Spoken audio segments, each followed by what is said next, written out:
Vous avez des mots Amen. D'accord?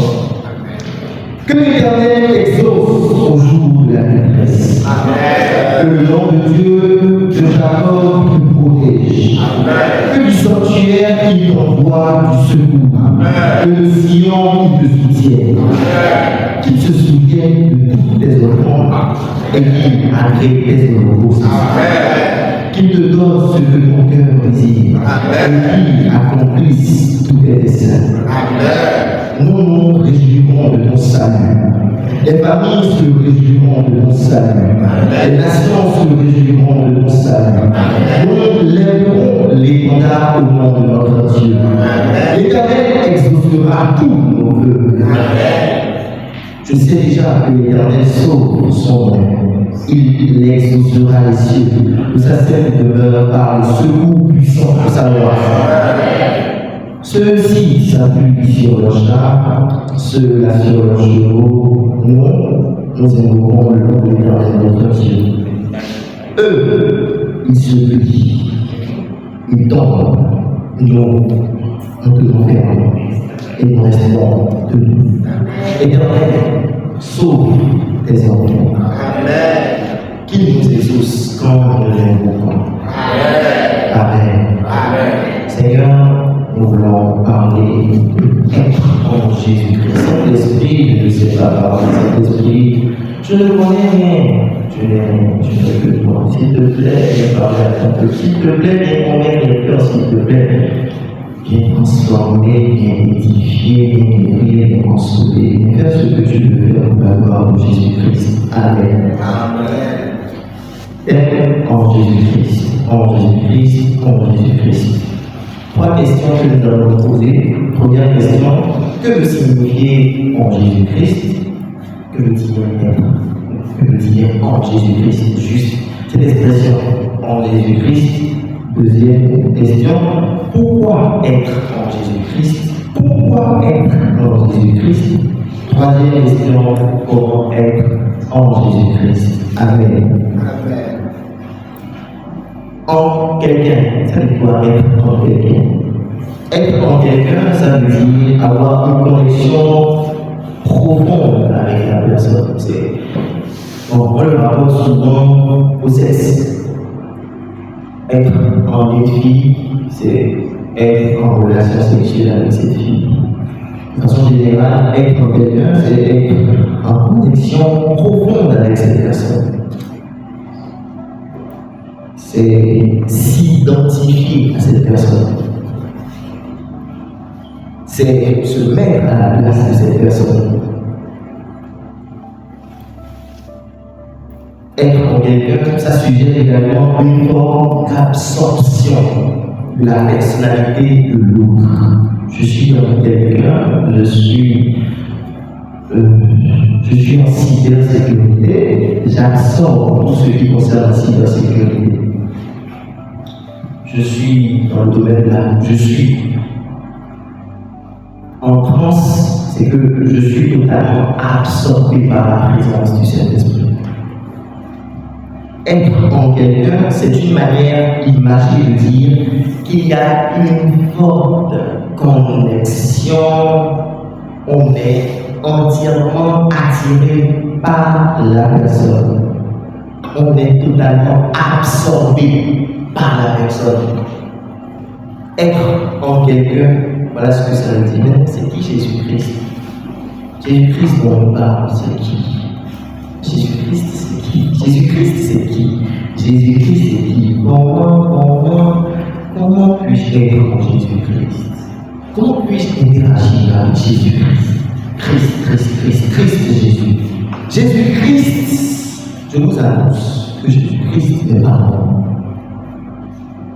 Si vous ne le savez pas, Jésus-Christ est vivant. Il est vivant pour moi, il est vivant par sa parole. Amen. Jésus-Christ est vivant par sa parole. On ne connaît Jésus-Christ qu'à travers sa parole. Il est plus sur la terre, il est dans les cieux, il est à la droite du Père. Nous interagissons avec Jésus-Christ par sa parole. Amen. Au point où on ne parle même plus, parfois on ne parle que de Jésus-Christ, pas directement de sa parole. fait, celui qui parle de Jésus-Christ parle de sa parole. Jésus-Christ et puis la parole de Jésus-Christ. Vous identifiez Cyr à travers sa parole. Il faut comprendre que mon enseignement, c'est moi. Ma parole, c'est moi. Mes instructions, ce qui sort de ma bouche, c'est moi. Que ce soit bon ou mauvais, c'est moi. Ça m'identifie. Ta parole, c'est toi. La parole, c'est moi. Je voudrais préciser que Jésus-Christ, c'est surtout la parole révélée. La parole révélée par le Saint-Esprit. Les Écritures, Genèse 1, verset 1. Quand ça t'est révélé, quand tu as une compréhension de Genèse 1, verset 1, il faut savoir que c'est Jésus-Christ. Quand tu as une compréhension de Apocalypse 20, verset 21, il faut savoir que c'est Jésus-Christ. C'est la parole révélée, c'est la parole expliquée aux hommes. Ce sont les Écritures expliquées aux hommes. C'est tout, c'est Jésus-Christ. Acte 2, verset 41. Vous allez comprendre qu'il ne s'agit plus d'accepter Jésus-Christ, il s'agit d'accepter la parole.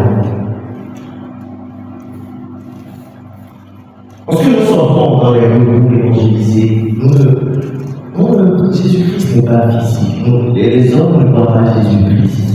Moussa n'a pas vu Jésus-Christ. Il a entendu la parole révélée. Et c'est ça qu'il a sauvé.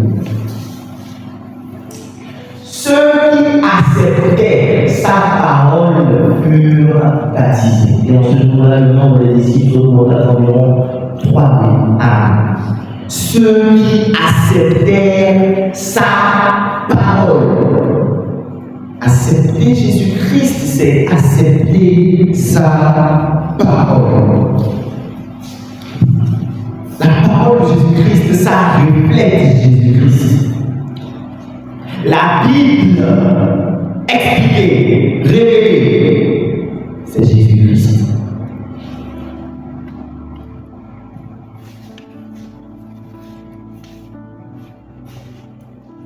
En Jésus-Christ, ça veut dire être absorbé par la parole révélée, être absorbé par la parole expliquée par le Saint-Esprit. Être totalement possédé par la parole révélée, la parole expliquée par le Saint-Esprit lui-même. Amen. Amen. Deuxième question. Pourquoi être en Jésus-Christ? À quoi me sert-il d'être en Jésus-Christ? Oh Seigneur, on va finir cette soirée et quelqu'un ne va pas, il y aura des gens qui vont continuer à être en dehors de Jésus-Christ. Les gens vont prendre la décision, bon, je dois être en Jésus-Christ. Je dois demeurer en Jésus-Christ.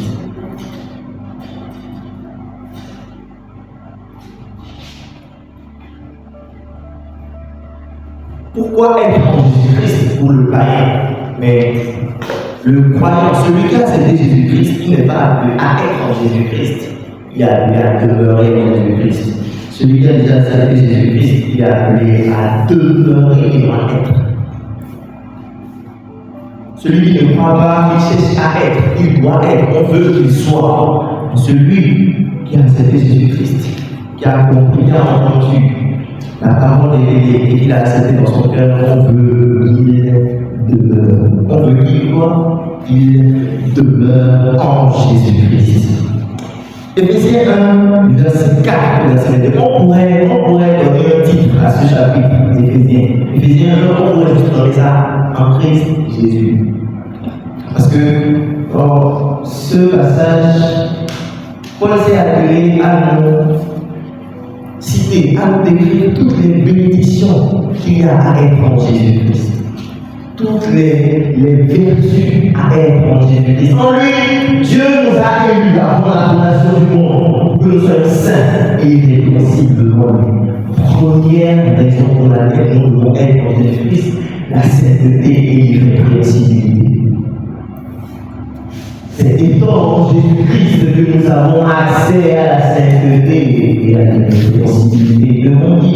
Devant Dieu, devant les hommes. On se préoccupe peu des hommes, de la sainteté devant les hommes. On veut être saint devant le Seigneur, on veut être saint devant Dieu, on veut être irrépréhensible devant Dieu.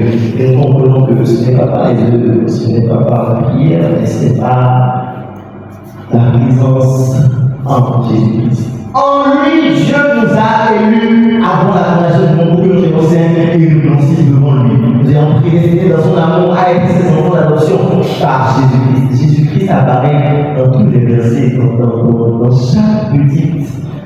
chaque petit passage de l'Éphésiens. Nous ayons prédestiné dans son amour à être ses enfants d'adoption par Jésus-Christ, selon le bon plaisir de sa volonté, à la louange de la gloire de sa grâce qu'il nous a donnée en son bien-aimé Jésus-Christ.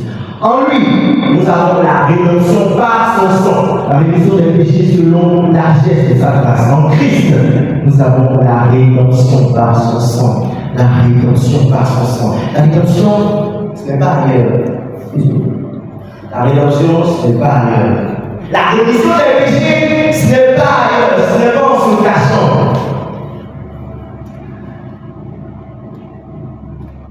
Est-ce que l'Ancien Testament a un problème?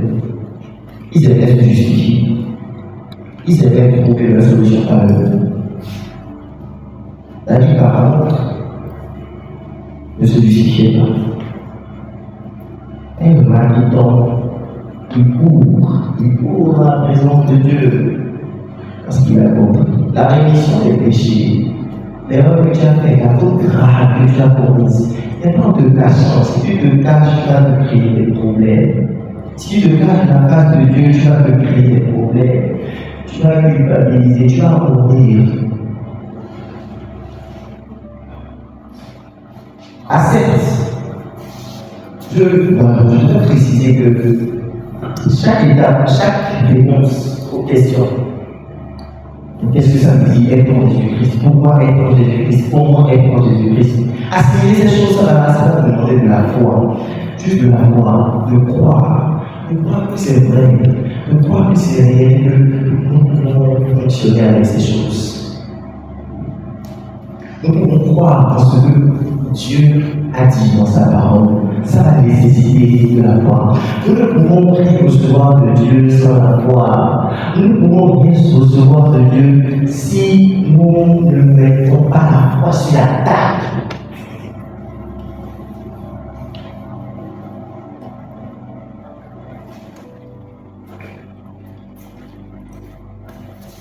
Et oui, mon Père, lui nous avons la rédemption par son sang. Par son sang. La parole de Dieu nous dit dans Colossiens que le sang de Jésus-Christ par l'Esprit éternel, la rédemption des œuvres mortes. La rédemption des œuvres mortes. Et c'est en Christ que nous avons accès à cette vertu. La rémission des péchés selon la richesse de sa grâce, que Dieu a répandu abondamment sur nous par toute espèce de sagesse et d'intelligence, en faisant connaître le mystère de sa volonté, selon le bienveillant dessein qu'il avait formé en lui-même. Pour le mettre à l'exécution lorsqu'il est pensionné à la vie de réunir toutes choses en Christ, celles qui sont dans les cieux et celles qui sont sur la terre. En lui, nous sommes aussi devenus héritiers, l'héritage ayant été prédestiné suivant la résolution de celui qui opère toutes choses après le conseil de sa volonté, afin que nous servions à la louange de sa gloire. Nous qui d'avance avons espéré. En qui? En Christ. En lui, vous aussi, après avoir entendu la parole de vérité, l'évangile de votre salut, en lui, vous avez cru et vous avez été scellés du Saint-Esprit. Le sceau du Saint-Esprit, c'est en Christ que nous avons. Lequel est un gars de notre héritage de la rédemption de ceux que Dieu s'est acquis à la mort de sa gloire. C'est pourquoi moi aussi, ayant entendu parler de votre foi, Seigneur Jésus, de votre charité pour tous les saints, je sais de rendre grâce pour vous, faisant mention de vous dans mes prières, afin que le Dieu de notre Seigneur Jésus-Christ, le Père de gloire, nous donne l'esprit de sagesse et de révélation dans sa connaissance. J'adore ce verset. C'est en Christ que nous avons l'esprit de sagesse et de révélation dans la connaissance. Je déteste les mots. Lorsque nous sommes en Jésus-Christ, nous devons avoir une haine, la colère, le dégoût pour ce qui est l'ignorance. Le dégoût pour l'ignorance, le dégoût pour les ténèbres. Pourquoi? Parce qu'en lui, nous avons l'esprit de sagesse, de révélation, de connaissance. C'est trop fort. Nous sommes en train d'être préparés de gauche à droite dans les illusions, dans les futilités. C'est trop puissant ce qu'il nous a donné. Un esprit de sagesse et de révélation dans sa connaissance. Il t'accorde sa connaissance. Et dans sa connaissance, tu arrives à appliquer la sagesse. Tu arrives à capter des secrets, des mystères pour sortir de ton trou. Et qu'il illumine les yeux de votre cœur, que vous sachiez quelle est l'espérance qui s'attache à son appel, quelle est la richesse, la gloire de son héritage qui le réserve au sein, et quelle est envers nous qui croyons l'infini grandeur de sa puissance, se manifestant avec efficacité par la vertu. Ça pose toutes ces choses, toutes ces vertus, toutes ces bénédictions. Dieu les a déployées, Dieu a déployé toutes ces vertus en Jésus-Christ, la parole révélée, la parole expliquée par le Saint-Esprit. En le ressuscitant des morts et en le faisant asseoir à sa droite dans les cieux au-dessus de toute domination. En Jésus-Christ, tu es au-dessus de toute domination. En Jésus-Christ, tu es au-dessus de toute autorité. En Jésus-Christ, tu es au-dessus de toute puissance, de toute dignité et de tout non qui se peut nommer, non seulement dans le siècle présent, mais encore dans le siècle à venir. Il a tout mis sous ses pieds et il l'a donné au chef suprême à l'Église. Alléluia. Amen. Éphésiens 1, verset 4 à 2. En résumé, en Jésus-Christ, Dieu nous accorde toutes sortes de bénédictions.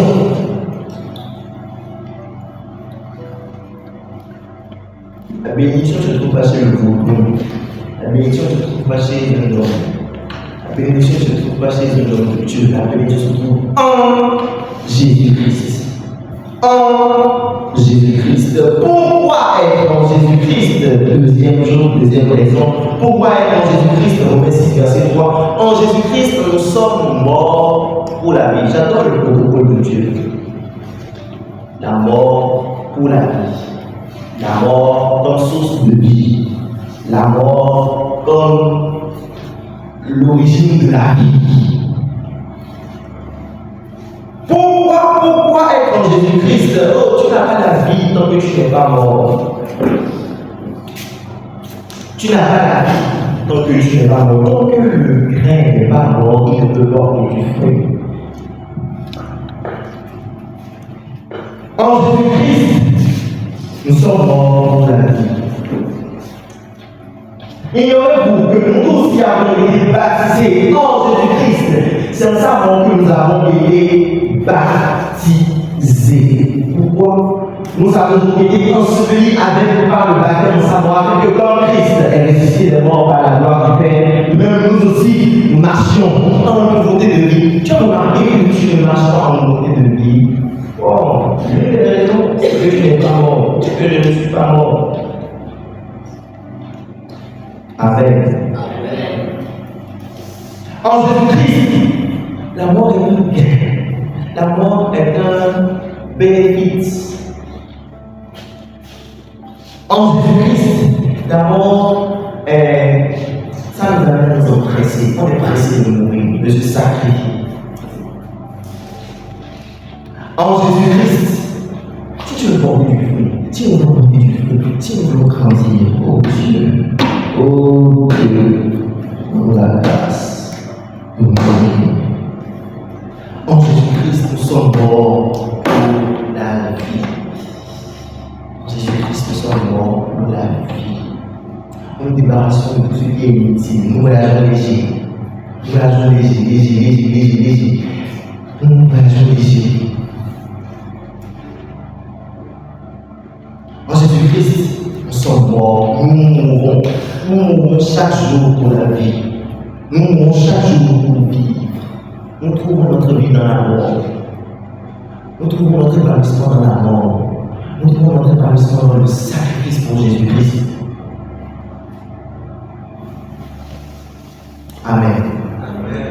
Troisième raison pour laquelle nous devons être en Jésus-Christ, nous devons, celui qui ne croit pas être en Jésus-Christ et celui, j'ai compris, les signes, les miracles, les prodiges, la parole expliquée, les prédications, c'est pour le monde, c'est pas pour nous. Nous, on vient s'asseoir ici, c'est pour apprendre, il faut aller déplacer là-bas. C'est pour aller en famille, c'est pour aller en société, c'est pour aller, bon, ok, d'accord, vers les enfants, l'école du dimanche, même dans l'église aussi, il faut aller, parce que tout le monde dans l'église n'est pas né de nouveau. Et maintenant, les signes, les prodiges, la parole expliquée, tous ces moments que nous passons ensemble, c'est pour être équipés. Pas pour nous, mais pour ceux qui sont dehors.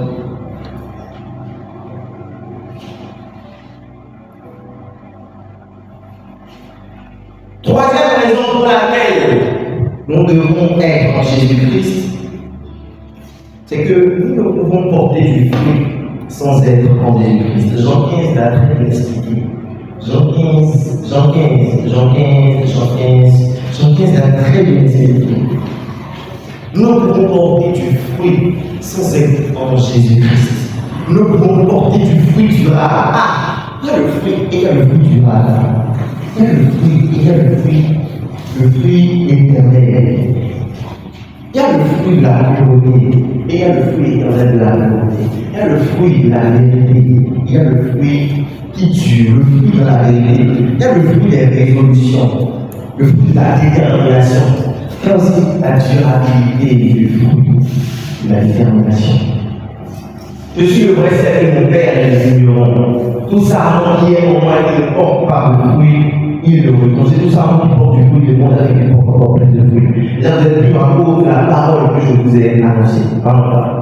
Voilà. Demeurez en moi et je demeurerai en vous. C'est ce que on disait tout à l'heure. Il n'y a pas moyen. Pour porter du fruit. Pour porter du fruit, c'est deux conditions, c'est deux principes sine qua non à respecter. Demeurer en Christ, dans la parole. Et lui, il demeurera en nous. Qui demeure en nous, que Christ demeure en nous, c'est une suite logique du fait que nous demeurons en lui. Parce que nous demeurons en lui, il demeure en nous. Amen. Parce que je demeure en Jésus-Christ, il demeure en moi. Demeurez en moi et je demeurerai en vous. On est le verset 5.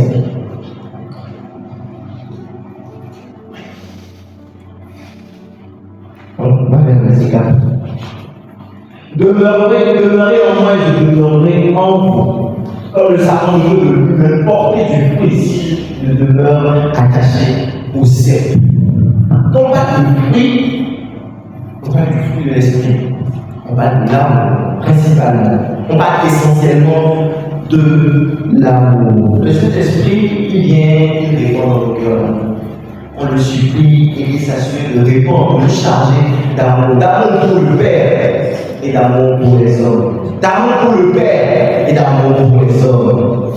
Tu veux porter du fruit et du fruit qui demeure, pas un fruit qui naît, qui commence à se développer en janvier 2026. Le 2 janvier 2026, ce fruit commence à se développer. Mais le 10 janvier, c'est mort. Nous aspirons au fruit qui demeure, au fruit qui dure. Aujourd'hui, j'ai pris la décision d'apprendre, d'appartenir. J'ai pris la décision d'apprendre l'anglais. J'ai pris la décision d'apprendre les chansons d'Adouisque, Niskaïsque, tout ce qui est isque. Aujourd'hui, j'ai pris la décision de méditer chaque jour. Aujourd'hui, j'ai pris la décision d'oublier vos parents. Oh Seigneur, la grâce grâce. Je la demande, la grâce. Que ce fruit demeure. Parce que la résolution au fond aussi, c'est un fruit. La résolution. Venir au fond, je prends des résolutions. Tout le monde ne prend pas des résolutions. C'est pas tout le monde qui se lève prendre des décisions. La résolution, c'est un fruit. Et on rend grâce pour ce fruit. Et quand on prend du fruit, le Père s'assure de demander afin que ça grandisse encore. Ça grandisse encore. Il faut que le fruit grandisse, se développe. En Jésus-Christ, nous portons du fruit. Et c'est pour cela que nous devons accepter être en Jésus-Christ, être en la parole quotidiennement, tous les jours. Amen. Être en la parole expliquée par le Saint-Esprit. Marchons avec le Saint-Esprit, marchons par le Saint-Esprit. Dialoguons, communion, parlons, discutons avec le Saint-Esprit. Demandons de nous expliquer la parole. Aujourd'hui, donc, j'étais au bureau, on est tous descendus, on est arrivé au bureau et bizarrement, on a tous retrouvé au dortoir. Chacun dans sa chambre. La majorité des employés, on s'est tous retrouvés. C'est bien qu'on l'a donné, on s'est tous retrouvés au dortoir. Chacun avait son appel, son ventilateur. Et bon, moi j'étais là pour surtout méditer, préparer l'enseignement de ce soir. Et pendant qu'on était là, il y a un des collègues qui était dans la chambre à côté de moi. Il prend un appel et il dit que lui, il est aux archives. Je suis en train de dormir. Un autre collègue à moi, celui qui travaille directement avec moi. Il prie et puis Dieu a un temps. On arrive. Après, je sors et ce même collègue qui vient de mentir, il m'a vu. Il me dit, si, tu es arrivé. Il y a bon, ta face est, ton visage est différent. Je dis, gloire à Dieu, c'est vraiment différent. Je lui dis, Jésus-Christ est capable d'enlever le mensonge. Il dit non, c'est ça, c'était juste un petit mensonge. Il dit non, c'est pas un petit mensonge. Tu peux sortir de là. Il dit oui. Accepte que Jésus-Christ vienne dans ta vie. Demeure en lui et il demeurera en toi. En Jésus-Christ, nous portons du fruit. En Jésus-Christ, nous réveillons. En Jésus-Christ, c'est la gloire. C'est beau. C'est magnifique. Amen. Amen. Troisième question, comment demeurer en Jésus-Christ? Comment demeurer en Jésus-Christ? Comment demeurer en Jésus-Christ? J'ai l'impression que chacun d'entre nous souhaitons demeurer en Jésus-Christ. Nous souhaitons que la parole demeure en nous, que nous demeurions dans la parole et que la parole demeure en nous. Nous voulons. J'ai appris à travers Matthieu 13 que c'est le cœur qui détermine la manière dont nous allons accueillir la parole. Matthieu 13. 4 types de cœur. Nous avons 4 types de cœur. À partir du verset 1. Ok? Matthieu 13 nous raconte qu'il y a des types de cœur. Il y a des types de cœur. Il y a des types de sol. Et rassurez-vous, tous ces types de sol-là se retrouvent dans le royaume. Ce sont des personnes qui ont dit oui, Jésus-Christ. Oui, Jésus-Christ, je t'accepte dans ma vie. Il y a 4 types de sol. Une grande foule s'est assemblée auprès de lui, il monta dans une barque, il s'assit. Toute la foule se menait sur le rivage. Il leur parla en parole de vie parlera de comparaison sur beaucoup de choses et il dit, un semeur sorti pour semer. Jésus sort pour semer. La parole elle vient pour se placer sur le cœur. Le semeur sorti pour semer. Jésus-Christ vient dans le royaume. Jésus-Christ vient à Galilée. Parmi pierreux. Comme il semait, une partie de la semence tomba le long du chemin. Les oiseaux vinrent et la mangèrent. Voilà le premier type de sol, le premier type de cœur. Le premier type de cœur, c'est le long du chemin. Le long du chemin, et les oiseaux viennent et mangent la semence, la parole révélée, la parole expliquée. Une autre partie tomba dans les endroits pierreux. Voilà le deuxième type de sol, le cœur pierreux. Ah, le cœur pierreux. Ah, le cœur pierreux. Où elle n'avait pas beaucoup de terre, elle ne va aussitôt parce qu'elle ne trouva pas un sol profond. Mais comme le soleil parut, elle fut brûlée et s'échappe pour de racines. Ok, d'accord.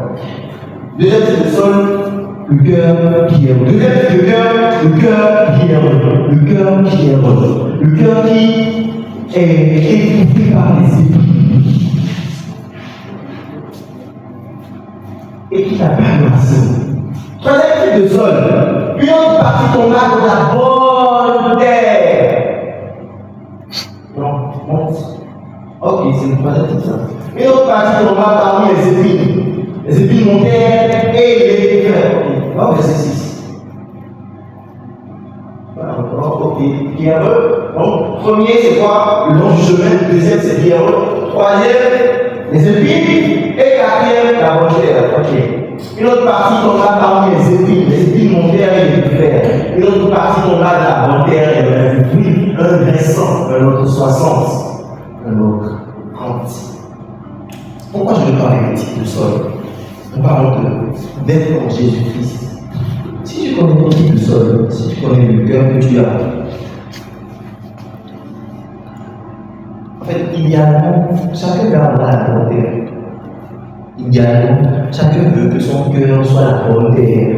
La terre, quand la parole vient, quand on a passé tout ce temps dans la parole de Dieu, quand on a lu la parole le matin, que Dieu va changer ça pour du fruit, que Dieu va assurer ça pour du fruit. Un grain 100, un grain 50, un grain 200, durant toute l'année, que ça porte du fruit. Jésus-Christ a expliqué. Qu'est-ce que ça veut dire le nom du chemin? On va descendre. Continue. Ok, c'est bon. Vous donc, écoutez ce que signifie la parole du Seigneur. Lorsque l'homme écoute la parole du royaume, ok, la parole du royaume, la parole transportée par le Saint-Esprit, la parole amenée par le Saint-Esprit, et ne la comprend pas de manière bien réelle ce qui a été semé dans son cœur. C'est pas, mais celui qui a reçu la semence le long du chemin. Il y en a certains parmi nous, on se dit voici comment ça se compose. La parole vient, nous avons vérifié la parole. Saint-Esprit veut peut-être parler dans leur cœur. Si nous sommes en train de parler, l'Esprit de Dieu est en train de parler. L'Esprit de Dieu est en train d'expliquer la parole, est en train d'expliquer le thème en Jésus-Christ. La parole est venue, tu ne l'as pas compris. Tu ne l'as pas compris, tu n'as pas compris tout ce qu'on a dit ici. Et le mari vient, il s'assied dans le peu qui est dans ton cœur. Ce que tu as reçu là, il vient enlever ça. Donc toi tu vas avoir du fruit. Donc toi tu veux porter du fruit. Donc tes cœurs sont là au long du chemin. La semence est venue, tu ne l'as pas comprise. Tu n'as pas compris tout ce qu'on a dit. Et le malin, après ce programme, il viendra, il va s'assurer que tout ce qui est en train de disparaisse. Celui qui a reçu la semence de l'endroit pierreux, c'est celui qui entend la parole et la reçoit aussitôt avec joie, avec excitation, avec empressement. Ça, c'est les endroits pierreux. Non, ils sont bons. En fait, ils entendent, ils comprennent la parole. Ils acceptent la parole, ils cachent la parole. Mais il n'a pas de racine dans lui-même. Il manque de persistance. Et dès que survient une tribulation ou une persécution à cause de la parole, il trouve une occasion de chute. On a parlé de Jésus-Christ, d'être en Jésus-Christ. Il faut savoir, si tu as un cœur pierreux, les situations vont venir. Si tu tu as un cœur pierreux, les tribulations vont venir, les situations difficiles vont venir, les amis vont venir, le diable va venir choquer à ton avenir. Tu peux regarder cette vidéo rapidement. Tu peux jeter un coup d'œil juste. Parce que tu as un cœur pierreux, tu n'es pas persistant. Parce que nous avons un cœur pierreux, nous ne sommes pas persistants, nous ne sommes pas déterminés. Le cœur pierreux n'a pas de racines. Le cœur pierreux n'a pas de racines. Et ça fait que quand le soleil vient, le soleil vient, c'est lui faire du bien. La luxure. C'est que le cœur pierreux, la bénédiction est tue, la bénédiction est un orgueilleux, la bénédiction est fait perdre. Je crois que Christ avait raison de nous parler du cœur, à mettre le cœur, le cœur.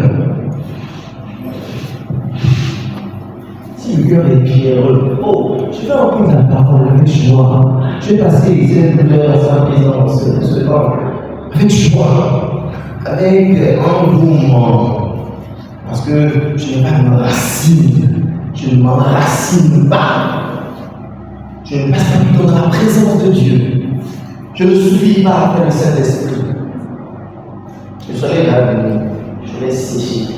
Le Seigneur va me bénir, il n'y a pas de problème. Je vais sécher, je vais brûler. Comme si je n'ai jamais entendu la parole. Comme si je n'ai jamais fait partie du royaume. Celui qui a reçu, non. Verset 22.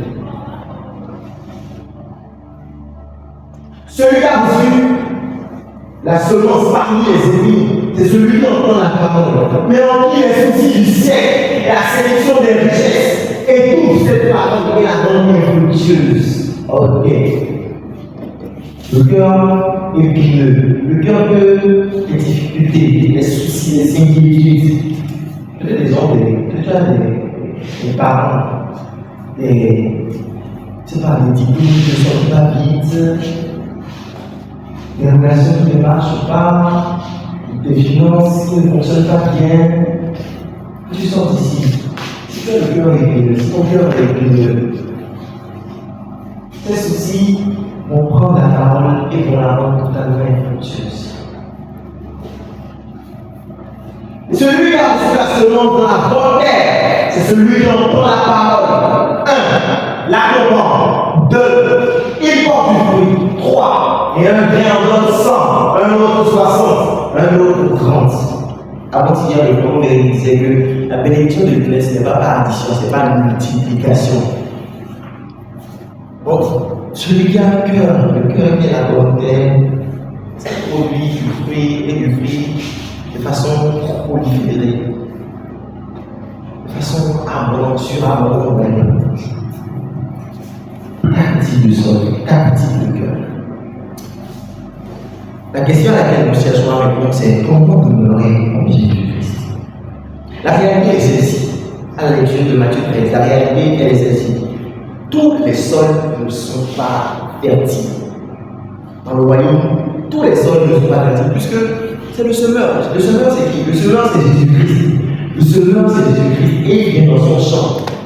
Et c'est dans le même champ, il y a le cœur pierreux, il y a le cœur au long du chemin, il y a le cœur qui est élevé par les ennemis, et il y a la bonne terre. C'est dans le même champ, dans le même royaume, il y a ces cœurs-là.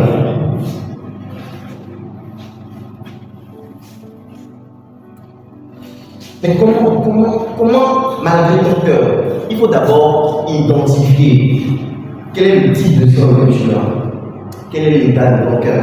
Quel est l'état de ton cœur? Est-ce que mon cœur est élevé? Oh mon Dieu, j'ai remarqué que lorsque j'écoute, après, je prends des résolutions, mais après, je ne porte pas les fruits. Qu'est-ce qui se passe? Je ne porte pas de fruits. Bon, peut-être parce que je ne veux pas vraiment porter de fruits. Pourquoi je ne porte pas de fruits? J'ai écouté ta parole. J'ai écouté la parole expliquée, la parole écrite. Le Saint-Esprit m'a parlé. Pourquoi je ne porte pas de fruits? Détermine le type de cœur que tu as. Est-ce que ton cœur est le long du chemin? Tu entends mais tu ne comprends pas. Tu entends mais tu ne comprends pas. Est-ce que ton cœur, c'est un cœur qui est étouffé par les épines, des soucis de ce monde, les soucis de ce siècle viennent t'étouffer, viennent t'envahir, et la parole que tu as reçue rentre. La parole que tu as reçue est impétueuse. Détermine l'état de ton cœur. Je voudrais que tu fasses un examen right now. Que tu détermines quel est l'état de mon cœur. Parmi les 4 critiques que j'ai citées ce soir. Comment est mon cœur? Est-ce que c'est vraiment la volonté? Est-ce que quand j'entends la parole, je la comprends? Si je la comprends, est-ce que je porte du fruit? Quand je porte du fruit, est-ce que c'est abondant? Est-ce que c'est multiplié? C'est la première étape que l'Esprit m'a inspiré pour porter, pour demeurer en Jésus-Christ. Deuxième chose, il faut s'affectionner à la parole qu'il te faut pour porter du fruit. Non, deuxième chose, c'est supplier d'abord. Supplier le semeur de ne pas te lâcher, même lorsque tu ne portes pas du fruit. Même lorsque ton cœur est épineux et que tu vois que tu ne portes pas du fruit, s'il te plaît, ne laisse pas le semeur, que le semeur ne batte pas. Ne dis pas que, oh, je sais que mon cœur est épineux. Je sais que mon cœur c'est le long du chemin. Semeur, ce soir j'ai pas besoin, tu ne peux pas te fatiguer. Laisse-moi, je ne peux pas écouter. Cet esprit ce soir, vraiment tout ce que tu vas me dire, je ne vais pas écouter. C'est tellement écouter, entendu. Je n'ai plus envie. On veut faire ça. Continue de supplier. Supplie le semeur. Parce que, heureusement, c'est le semeur qui rend le cœur épineux fertile. C'est le semeur lui-même qui s'assure que le cœur épineux devient une bonne terre. C'est le semeur, c'est celui qui est debout en train de jeter les graines là. C'est lui qui va encore rendre la terre fertile. Donc, ne désespère pas. Continue de supplier le semeur. Oh semeur, ne me lâche pas, même lorsque je ne porte pas du fruit. Idéalement, je porte du fruit. Mais même lorsque je vois que je ne porte pas encore, il y a encore des failles dans mon système, il y a encore des vulnérabilités dans mon application. Oh, s'il te plaît, semeur, ne me laisse pas. Je ne peux rien sans toi, oh Jésus.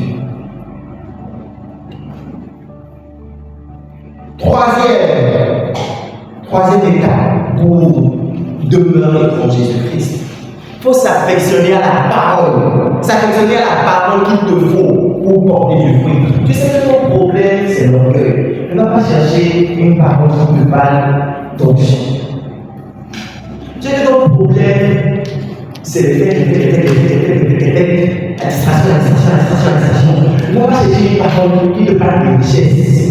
Tu sais que ton problème, c'est la cupidité. Tu ne vas pas lire des livres qui te parlent de comment créer la richesse. Ça te sert à quoi? Quel est ton problème? C'est l'hypocrisie. Quel est ton problème? C'est la jalousie. Affectionne-toi à la parole qui te fait porter du fruit. L'amour, la simplicité, la sincérité. Affectionne-toi à la parole. Aime ne pas faire de reproches. Aime qu'on te dise que ton cœur est épineux. Et va courir dans la présence de Dieu pour être prié, pour être secouru par le Saint-Esprit. Amen. S'affectionner à la parole qu'il me faut. La parole qu'il me faut pour porter du fruit. Quelle est la parole qu'il me faut pour porter du fruit? Semeur, s'il te plaît. Pardon. Place cette parole, continue. Place cette parole dans mon cœur. Donne-moi cette parole. Nourris-moi avec cette parole. Chaque jour, nourris-moi avec cette parole. Amen. Et dernière chose que je voudrais dire. Chers frères et sœurs, préférons les racines aux feuilles. Préférons les profondeurs aux hauteurs. Préférons les racines aux feuilles. Préférons les racines aux feuilles. Préférons les racines aux feuilles. Préférons les fondations aux feuilles. Préférons les racines aux feuilles. Préférons être enracinés. Cela s'applique à tous les secteurs de ta vie, à tous les secteurs de nos vies. Si nous voulons que Que les feuilles soient jetées, que les fruits en sortent. Il y ait des fruits sur l'arbre. Aimons les racines. Aimons les racines profondes. Aime le service. Aime aimer. Aime partager. Aime obéir. Aime servir sans rien attendre en retour. Les racines profondes. Des racines profondes. Des racines profondes. Ça comment faire le service. Le service désintéressé. L'amour pour Dieu d'abord. L'amour pour Dieu d'abord. Est-ce que vous avez remarqué? Les gens sont célèbres parce qu'ils prient. Les gens sont célèbres. Non, ok. Je vais vous dire d'abord que les meilleurs, c'est ceux qui sont en Jésus-Christ. Les meilleurs, les bestes de ce monde, c'est ceux qui sont en Jésus-Christ. Il y a un monde. Les beaux mariages, c'est ceux qui sont en Jésus-Christ. Les finances les plus éclatantes, c'est comme en Jésus-Christ. La carrière la plus belle, c'est ceux qui sont en Jésus-Christ. Ah, c'est ceux qui sont en Jésus-Christ. Aujourd'hui, j'ai lu un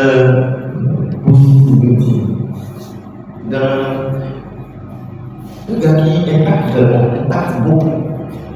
Et il faisait le bilan de son année 2025. La première étape, la première chose dont il est fier, il dit first, get closer to God. Être plus proche de Dieu. C'est l'une des choses qu'il a accompli durant ces années 2025. Les meilleurs sont en Jésus-Christ. Les meilleurs sont en Jésus-Christ. Les meilleurs enseignants, ceux qui sont en Jésus-Christ.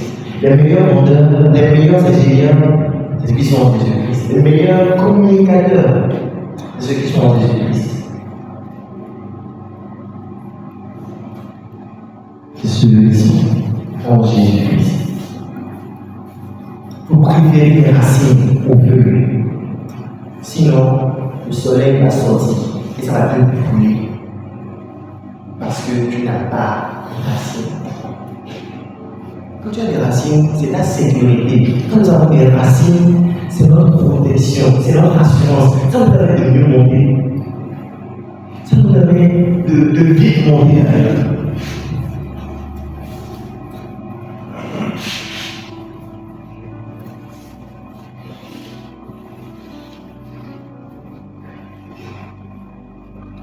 Dieu Tout-Puissant, nous te supplions, enracinons dans ton amour, dans le monde continuellement enraciné en nous. Merci Seigneur. Merci. Merci. Merci. Merci Esprit de Dieu. Au nom de Jésus-Christ, nous avons béni la parole. Amen.